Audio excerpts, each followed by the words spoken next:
Okay, hello everybody. Welcome to the Prospects Half Hour for the Plaza Podcast.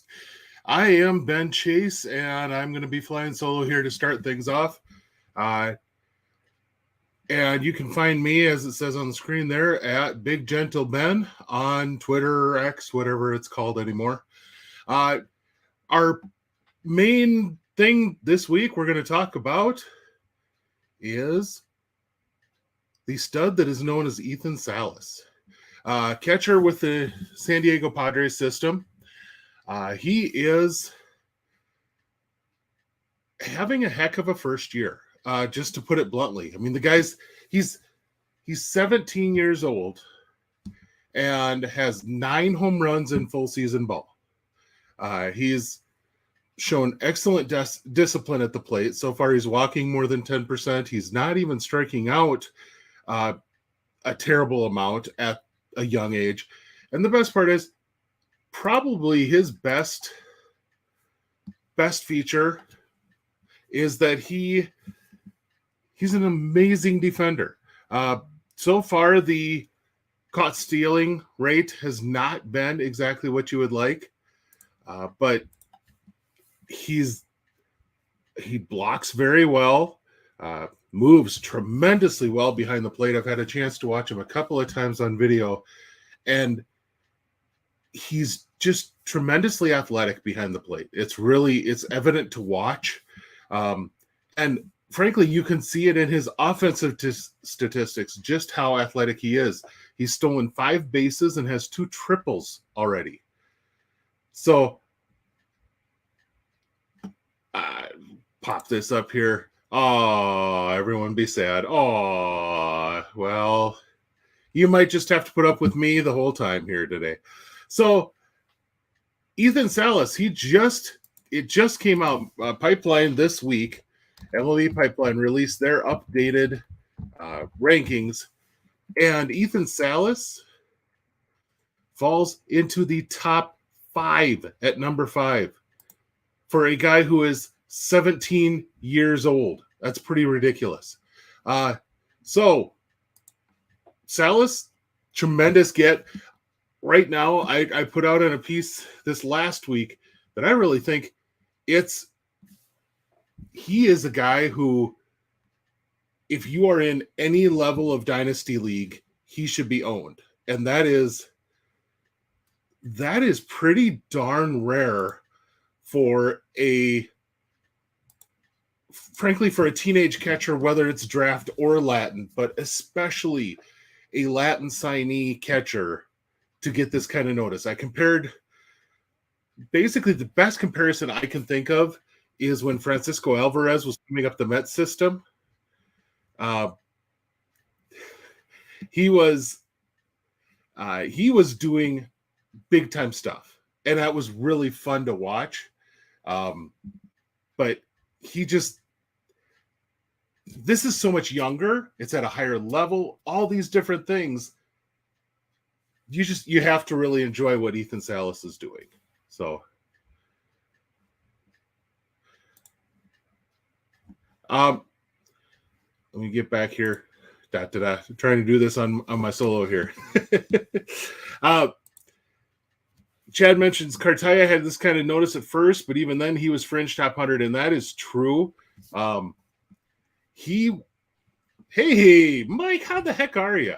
What's up, man? I didn't want to let you fly solo, man. We gotta co-ride this thing. There we go. Well, thank you for hopping on. Yeah, dude, absolutely. Diego Cartaya of the Dodgers is who Chad is talking about here. And yeah, when he was a teenage prospect, he did some really fun things, and especially defensively. But the offense was never like this. That's the whole thing. This is a 17-year-old who's crushing baseballs, and he's already been promoted to high A. That's just ridiculous to consider. And so if you're in any type of dynasty league, that he should be owned at this point. And I would almost wager, with Pipeline coming out, putting him in the top 5, that's going to happen. That's going to happen for your league. So, and someone else mentioned Pudge Rodriguez. Well, I will always hate to put on a tag on any teenager of a Hall of Fame player, but let's just say those are the skills that he has. Pudge was well known for the fact that he could hit 30 bombs and steal 20 bases and be one of the most elite defensive catchers in the game when he was around. That's what you're looking at as a complete ceiling here. And it's crazy how good he's been at such a young age. Oh yeah, to think that he could get better from this is absolutely insane to me. And defensively, you started to hear it in spring. You started to hear guys like Yu Darvish talk about, "Hey, I threw everything I had at him, and he didn't flinch." And if you know Yu Darvish, like, slims down his pitch mix every game. He has about 8 pitches he can use, and he usually slims it down to about 4 for every game that he and the catcher work on and say, this is going to work best against this lineup. He was throwing everything at Ethan Salas, and one of the best pitchers in the league that gets all kinds of goofy movement on his pitches. And he said Salas was just a pro behind the plate, handling all that. That's nuts. Yeah. I just, that's, and actually this Chad just mentioned this, so I had to highlight it. That's, if you're talking about a guy who has holy cow expectations as a teenager, yeah, that's really the last guy who's been this high at this age is Wander Franco. And even then, we kind of knew Wander was really a hit over everything guy. He wasn't going to be probably a 30 home run guy. He probably wasn't going to be a 20 stolen base guy. But he's going to be a guy who would hit 300 a lot and play a pretty good shortstop, all that stuff. That's the thing is, I think there's upside for the bat. I watch him swing, and he's hitting like 260, 265 right now. Salas is. I really think there's upside there. Watching his swing, he's so fast through the zone. And I think he's a teenager dealing with 22 and 23-year-old men throwing him the ball. And he's adjusting to that. And that's the crazy thing is he'll have 2 or 3 every night where it just sounds different off his bat than anybody else the rest of the game. It's, that's always the thing. And someone made the comment that Buck O'Neill, when he was, before he had passed, he talked about how there were 3 people who had the sound off the bat that it made him turn around. First one was Josh Gibson. The next one was Hank Aaron. And then the third one that he mentioned was Bo Jackson. And, there's a special sound off the bat, and that, holy cow, this guy is putting a charge into the ball. And that's the sound you hear a lot with Salas. So that's the guy I wanted to start off with for sure. I'm excited about him, man. I agree with you. I mean, like I said, the fact that he's so young and that he has a chance to even get better, both offensively and defensively. I wonder if he plays behind the plate his entire career, though. I know he's good defensively too, but who knows if they try to transition him to maybe a corner spot like first or third or something like that to kind of save his legs. But I'm interested to hear your thoughts on that, Ben. And I will say basically the same thing I said with Francisco Alvarez is we'll see. In the next couple of years, we're going to see. I still think Alvarez eventually they're going to – if there was not a Pete Alonso in New York, I think Francisco Alvarez would already be playing some first. Right. And if they had – frankly, one of the things that I do see Alvarez likely moving some and why I thought that was a likely thing, he's – behind him in the Mets system are some really stinking good catchers. And it would not surprise me at all if you move up. I mean, Kevin Parada is a hit-first catcher. But if you get 2 hit-first catchers and they can do enough behind the plate, Mike Piazza had a really nice career being a pretty meh defender, but he hit enough to get over it. And that's being nice, too. I thought Piazza was below average as a catcher. But could hit the crap out of the ball. Oh, yeah, and that's just it. If you can provide that much offense and just be okay behind the plate, but the big thing is how you relate to your pitchers, because that was the thing. Man, Piazza was a brilliant guy with his pitchers. So, I mean, people would jump through walls with him. I do believe that's what you need to watch. And Alvarez's path is probably something to keep note of with Salas too. Learning how to catch guys in Double-A takes some time. William Contreras of the Brewers, one of the better power bats we've had come through the minor leagues behind the plate recently from Latin America, that is. He got to Double-A, and for his first about half of a year in Double-A, wasn't hitting the broadside of a barn, but he was going to every single chance he had to be in a bullpen working with a pitcher, to be anywhere he could be working on his catching skills, and that was the priority. Right. And then once he kind of got comfortable in the catching end of things, the bat just took off. And that I would say, don't be surprised if there is some of that up and down in the performance of the bat along the way, just because of the position he plays. He's a catcher. There's gonna be some of that along his development path. 100% agree with you too. And we talked about this on the main show as well, with just really any rookie or prospect that comes up is, a lot of, and I've mentioned this, and I will continue to say this until I'm blue in the face. And Ben, I'm sure you'll probably share the same thought process here, but when these guys come up, that are, your Ellies, your Julio Rodriguez, your Juan Sotos, right? These guys are the anomalies. They're not people to, treat every prospect like, right? So everybody, I think we've gotten spoiled with these guys over the years because they've been so good, so quick. And it's important to remember what these guys, when Ethan Salas gets the call, when, Cartaya gets a call, whoever we're talking about, all of these guys are going to take some time, and there's going to be learning curves, and there's going to be ups and downs. We've already seen it a lot this year, right? So even Ellie's struggling right now. So nobody is immune to it. And I think, again, when we get these type of players that come up and that are so good, so quick, everybody treats prospects like that moving forward, especially with the incentive to bring these guys up. Hey, do I have the next Juan Soto? Do I have the next Julio Rodriguez? Whatever it may be. And that's a big part of that. We saw just a couple years back, Manny Machado and Bryce Harper hit free agency at like 27 years old. Right. Big reason why is both of them were so good. Their team said, there's no reason for us to keep these guys down anymore. But that path hasn't been straight for either one of them either. They both had some up and down years as a major leaguer too. I'm thinking a guy this year who's had just an amazing first pro year, Jackson Holiday, very feasibly could be up next year. Hell, he could break camp next year with the Orioles. Yep. But if anyone thinks that Jackson Holiday day one in the major leagues is through the whole rest of his first year and the rest of his career is going to hit the way he's hitting the minors, that's not the way it works. No. He's going to have ups and downs and ebbs and flows. A guy like Austin Riley came up, hit something like 10 home runs in his first 30 games in the majors, and then didn't hit 10 the rest of that year. I mean, pitchers adjusted and he was crap for the rest of that year. Yep. But he's come back and he's turned him. I mean, he's worked, and he goes through slumps every year, but he works hard through them, and he's a pretty consistent. If you're a roto guy, Riley's a really good play, because by the end of the year, you're going to have a decent average, 30 homers and probably 100 RBIs every single year out of your third base position. That's pretty nice to have.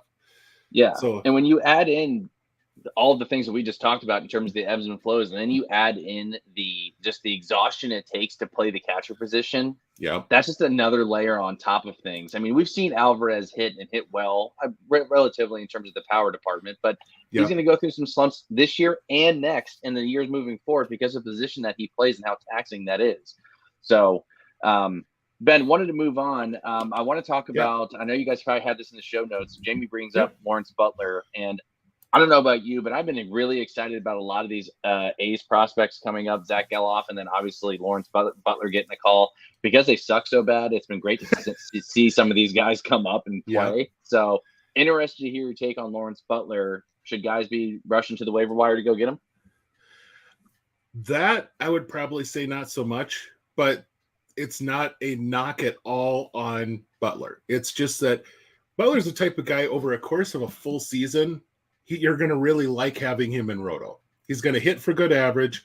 He's going to get you 15 steals. He's going to get you 15 home runs, and there's some upside for more. I do not think he's probably going to be the guy that's going to come out. And, we've had some discussions of a guy who pulls off a Reese Hoskins or an Aristides Aquino the rest of the year. That isn't him. That is not Lawrence Butler. What I will tell you, though, he won the sportsmanship best person award or whatever they call it in the Arizona Fall League last year. And it was extremely warranted. He is about the nicest guy on the field that you could ever meet. And because of that, I would almost guarantee that his teammates are going to want him to stick around. His teammates are going to want to keep pushing him. He's going to be one of those guys that if he says, hey, coach, I'd like to steal more bases, he's going to have guys in the dugout who go, yeah, coach, send him more, because right. He's that kind of a guy. And so it's one of those where the guy who I compare that to, being a Braves guy that I know well, is Ozzie Albies. There is not very many better teammates than Ozzie Albies. Oh, yeah. And, I mean, when they were having some struggles getting the offense going at the start of the year, Albies said, hey, I like hitting second. Can I go back up to second, please? They moved him up to second in the order right behind Acuna, and the whole offense has just basically been freaking bonkers ever since. Everyone started hitting from top to bottom. Yeah, it set the lineup in its spot. But I do really like Butler, especially, like I said, especially as a roto. I'm not sure, he doesn't strike out a ton, so he's not going to hurt you in points, but he's not that guy that's going to get 40 doubles either. So, I mean, the guys in points that don't hit a ton of home runs or steal a ton of bases, the guys that you like a lot in that format are the guys that can get you a lot of other extra base hits. That's really not his game either, but he's a consistent guy that's going to come out, play well. I don't know if he's a long-term first baseman or corner outfield. His arm is average to a little above average. And, he's a big guy, 6'3", and yeah, he's 2.25 right in that range. So he's got a good frame to sit at first base, but I think he's going to be one of those guys that's easy to cheer for sure. And, if you want to think maybe like Seth Brown with a little better average as far as maybe what your production might be for the rest of the year. And that's not a knock on either one of them.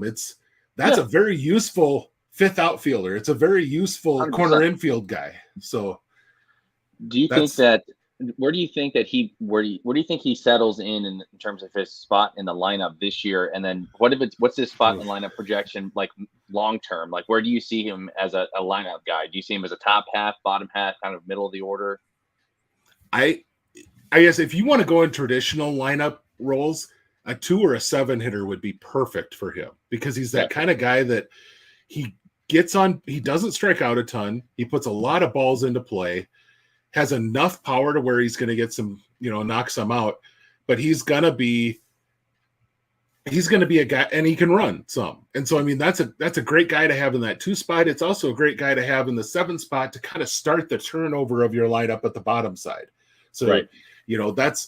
That's usually been the traditional roles of those guys. Major league lineups anymore, it's just kind of, we need to shuffle in. We know our top 4 guys are going to get the most plate appearances. We want to get the best 4 up there. And then after that, we'll figure it out. And honestly, that's kind of the way most lineups are set up anymore. Your 9th hole hitter isn't necessarily the speedy guy that'll set up the top of the lineup like it used to be. Some teams have that. I mean, Michael Harris for the Braves is kind of a perfect example. I mean, I was just going to say that. Yeah, I bring in another Braves example, but I mean, it is a really good example. He has been hit on fire for about 3 months and been a good guy that probably should move up in most lineups. But having him at the bottom there, he turns things over, and a lot of times he's on base ahead of Acuna, and that's huge for Ronald. So I was just getting ready to say that, especially in the Brave sense. Having a guy like Michael Harris continue to bat 9th just gives them such a leverage over a lot of different teams that don't have that, right? So, and then if he gets on base, you got guys like Acuna, Albies, Riley, Olsen, all of these guys trying to knock him in, and he's even producing at the lower half of the lineup anyways with home runs, power, I mean, RBIs, hits, steals. I mean, the whole 9 yards. I mean, so I think that's a real advantage for them moving forward for the rest of the season. But also come playoff time, I wouldn't touch him, especially if it ain't broke, don't fix it. I mean, he's been playing a lot better recently. I know he started off a little sluggish. I'm pretty sure injuries had something to do with that. But man, has he been good hitting out of that 9 hole. But it's good to hear that Butler's going to be in that 2-7 role, maybe in that part of the lineup. And things obviously can change, but yeah. And yes, Butler would be picked ahead of Tim Anderson for dodgeball. So, that was a question brought up. But the other thing I'll bring up regarding, as you mentioned, all of these A's prospects that are coming up. For us as fantasy owners, it screws the A's. It screws the A's because next year, I don't know that Butler was going to be a top 100 prospect, but Geloff for sure as heck was. Soderstrom sure as heck was. Mm-hmm. And these guys are all going to blow their rookie eligibility here by the end of the year. It's the same thing the Braves did with Von Grissom last year, another Braves example. But I mean, it's a guy who he's going to end up blowing his rookie eligibility, but the team saw a lot to know what they have going into next year. And Oakland is going to know going into next year what they have in these guys to some degree. It's not the Mike Trout came up and gave a month and looked terrible, and suddenly people were ranked him third in that year's prospect list, even though people said he was the best prospect in the game, and that's with Bryce Harper is the other guy. Well, and Matt Moore, Sad Panda, but but that was it's not going to be that short of an audition to where we can have an overreaction theater sort of thing. It's going to be, these guys are going to get 2 solid months and to see what they are, who they are. And there's a very good chance that Oakland's running out a whole lot of guys next year that have less than a year's worth of service time, which is great for their budget. But the great part for us as fantasy owners is we're going to get a good chance to see what these guys are over the next 2 months. And so we'll know what we're drafting as we go into next year, rather than that you just don't know when a guy has a month and then he's going to come up and be a starter. You just don't really know for sure what he is. So one other guy, and this is the guy that I know Mike had originally, Govia had originally put up for the big highlight prospect on our YouTube show. So we should definitely make sure we chat about him. And that is Weston Wilson.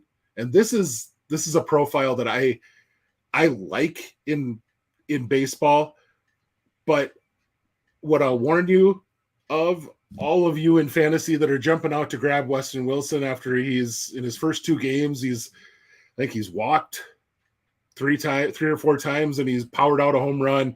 Looked pretty darn good. I think he might even stolen a base too. He did, But so he's looked really good in a couple of games, and I guess I haven't even looked what position they had him play in the majors.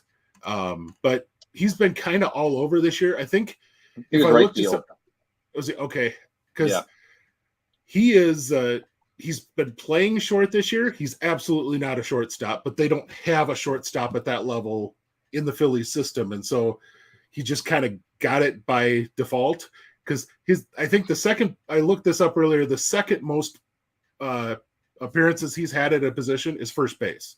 So it kind of tells you the guy's played every position defensively this year. And his 2 most popular are probably your toughest defensive position, beyond catcher, that is. And then first base, your least difficult position. So kind of tells you his defensive quality. But this reminds me a lot of Davis Schneider coming up. And everyone was jumping all over that he's going to be the next big thing, yada, yada. Good comparison. It's a fun story. It really is. I love watching these guys that come up and succeed. Every now and then you get a Jared Walsh who comes up and he has 2 or 3 good years after being a late blooming prospect, or a Mike Yastrzemski. That's another one who came up when he was 27 and still had some solid years. But typically, if a guy is still in the minors at 28, 27 years old, there's a reason. And you hate to say, they have no chance, because they do. Wilson could definitely come up, and he's got some power. He's got some speed. He could definitely offer you a little something the rest of the way. if there's a spot for him. Right. And they had him in right field against the Nats. I want to say it was either last night or the night before that he dropped a routine fly ball. It was just brutal. And that was the play before that. The ball hit hit the bag on first base right in front of Bryce Harper, his little squibber.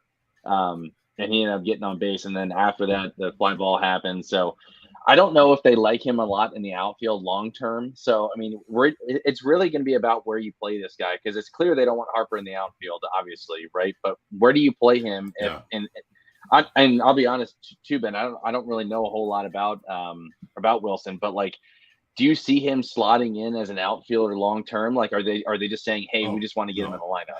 Yeah, I didn't think so. Yeah, no, I mean, his instincts out there are just not good. I mean, just bluntly, he's got enough speed to make up for it, especially at the minor league level. But you saw already in the major league level, when that first 2 or 3 steps aren't correct, there's just nothing else you can do. I mean, you watch some of the best center fielders in the game.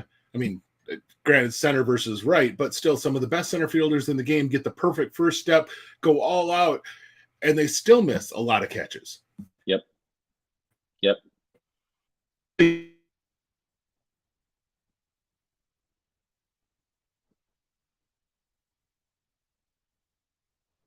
Nope.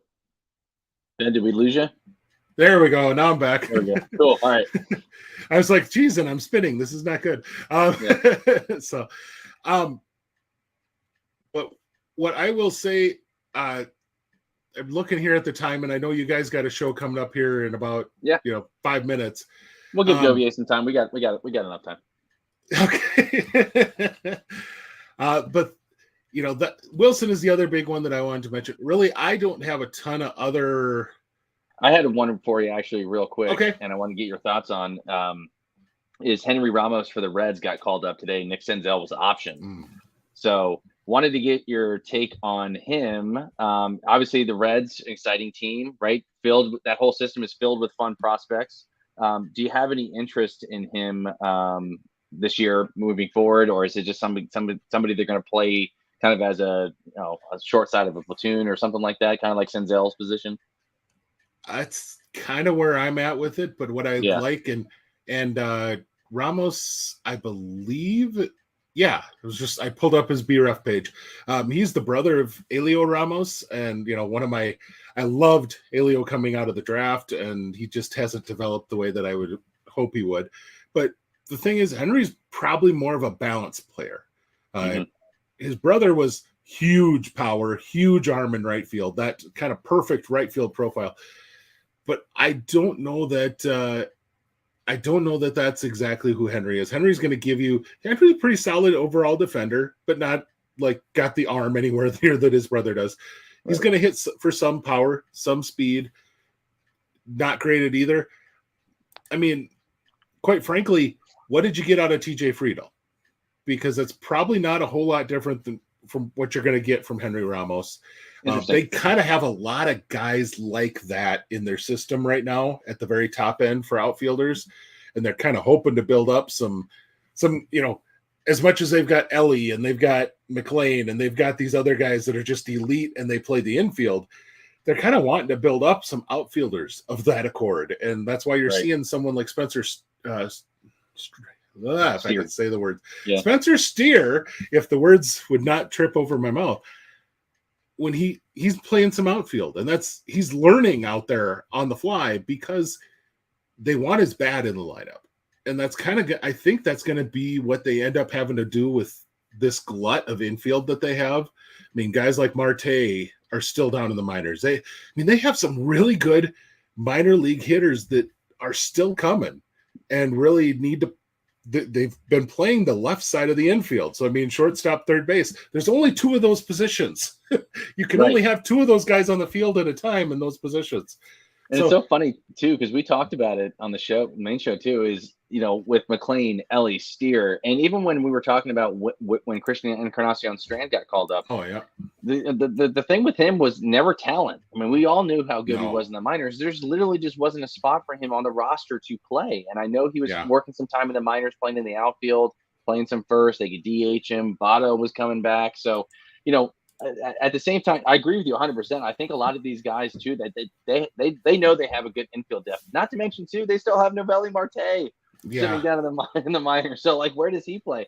I'm going to be interested to see what they do in the offseason and seeing if they may be able to move some of these guys, maybe for a pitcher or something along those lines. I know that was rumored, especially with India now out. I think that helps things a little bit. But where do you see the Reds long term moving forward with like you had mentioned, this plethora of infield prospects? Well, I think a lot of this really rests on what they think of their own internal pitching prospects. Because, Andrew Abbott's had a nice start to his career. I don't know that he's that guy going forward that he's been so far. Yeah. I think he's going to be an excellent strikeout guy, but I've mentioned comparisons for him because, it kind of works because he's a curveball guy, but to Bert Blyleven. Blyleven, when he was a major league pitcher, he's still, I believe, like 6th all time in strikeouts. For those of us who grew up in the late 80s, it was Nolan Ryan, Steve Carlton, and then Bert Blyleven. And people forget that was number 3 on the strikeout list for a long, long time. Right. But he got a lot of strikeouts, but he also had seasons where he gave up 50 home runs, because he had a really nasty curveball, but you can only throw that curve so often, and every now and then it just doesn't break. It just doesn't snap the way that it should. And it's just a hanging changeup is really all it is. And guys just tee off on it. So I think you're probably looking more like that, which that's still a solid mid-rotation guy. So Abbott might sit into that. Anyone who's thinking might be their future ace, I don't think that's his role. But I love Rhett Lauder. I really think he is a workhorse type of guy. I compared him a lot to just his mentality and his way he goes about things to Brad Radke when he was with the Twins. Oh, interesting comparison, yeah. People, I don't think they're anything alike as far as pitchers, but I think he's the type of guy that he could be your number 1 with a stud behind him at number 2, the way that Radke was number 1 when Johan was actually the best Twins pitcher at the time. Because Radke was going to go out and he was going to give you 6 every single time. And he might give it, frankly, usually with him, if you didn't get him in the first, you weren't going to get him. And Lauder is very similar to that. If you don't get him early, he settles into a routine and he is tough to get until his arm just gets tired. And so I think that he's going to be a fun one to watch. I like Connor Phillips, but again, there's more of a mid-rotation guy there than an elite starter. They've got some nice arms that are fairly close, and they're going to be able to move them quickly through their system. The big question is going to be then, how comfortable are you with that, going heavy youth in your rotation being your plan for the next few years?